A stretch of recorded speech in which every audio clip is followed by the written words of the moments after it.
সুদীপা চ্যাটার্জি। এনাকে চেনেন না এমন কোনো দর্শক নেই, প্রত্যেকটা মানুষ এনাকে চেনেন। ইনি জি বাংলায় নিজের কেরিয়ার তৈরি করেছিলেন। জি বাংলা চ্যানেলে তিনি একটি রান্নার প্রোগ্রাম শুরু করেছিলেন। এনাকে প্রত্যেকে আমরা দেখি, এনার থেকে আমরা ইন্সপায়ার হই প্রত্যেক মহিলা, কারণ প্রত্যেক মহিলাই আমরা রান্নায় পারদর্শী হতে পারি না, কিন্তু সবাই চেষ্টা করি কিছু না কিছু নতুন নতুন নতুন করে রান্না করার। তো সবাই যেহেতু পারি না, কিন্তু এনাকে দেখে আমরা সব কিছু চেষ্টা করি। এনার দেখা রেসিপি, এনার তৈরি রেসিপি, নতুন নতুন রেসিপি আমাদের খুব ভালো লাগে। তো এখন হচ্ছে কি, ওনাকে কেনই বা মানুষ এরকম থ্রেট দেবে?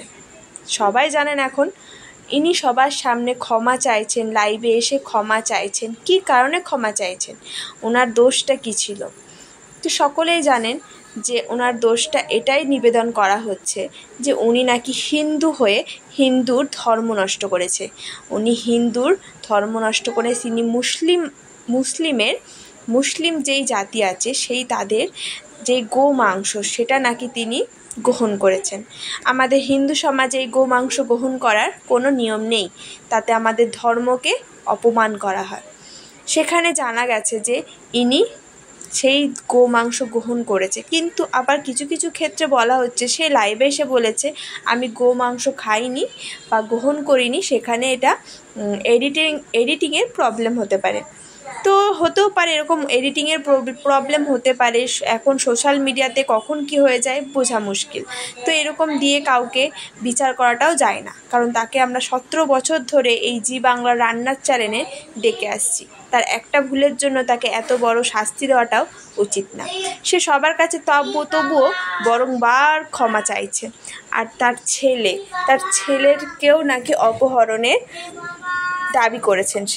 সে বলেছেন যে তাকে থ্রেট দেওয়া হচ্ছে, তাকে হত্যা করার কথা বলা হচ্ছে। তার ছেলেকে পর্যন্ত ছাড়া হয়নি, তার ছেলেকেও নাকি সবাই শাসিয়েছে, অপহরণ করার ধুমকি দিয়েছে। সে রীতিমতো এসবে ভয়ই পাচ্ছে। সাধারণ মানুষ হিসাবে আমরাও ভয় পাবো।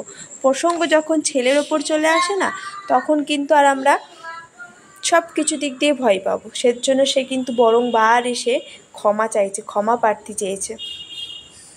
কেনই বা করলেন তিনি এরকম রান্নার শো করতে করতে তিনি বারংবার কেনই বা এই গো মাংস রান্নার ভিডিও করতে গিয়েছিলেন? কেন তিনি বারবার ক্ষমা চাইছেন? জানি না পুরোটা কি হয়েছে, কতটা এডিটিং করে কতটা কি বোঝানো হয়েছে, কিন্তু তাকে একটাবার ক্ষমা করা যেতেই পারে। সে যদিও স্বীকার করছে না যে সে গোমাংস গ্রহণ করেছে, সে বারবার অস্বীকার করছে সে গ্রহণ। এখন প্রশ্ন হচ্ছে সে লাইভে এসে বারবার ক্ষমা চাইছেনও বা কেন? তার কাছে তো প্রমাণ ছিল, তার কাছে তো সিসি ক্যামেরা সব প্রমাণ ছিল, তাহলে সেগুলো সেখান থেকেই উদ্ধার করা যেত। কিন্তু সে এখানে বারবার কিন্তু হাত জড়ো করে ক্ষমা চাইছে, এবং তার ছেলেকে অপহরণের যে দোষটা দেওয়া হয়েছে, বারংবার বলা হয়েছে যে তার ছেলেকে নাকি অপহরণ করা ধুমকি দেওয়া হয়েছে। সে ওই কারণেই বারবার কিন্তু অপহরণের যেই দোষটা দিচ্ছে তাতে সে ভয় পেয়েছে। যথারীতি ভয় পাওয়াতে বারবার হাত জড়ো করে কান্না করে সবার কাছে ক্ষমা প্রার্থী চাইছে। এখন বলা যেতেই পারে যে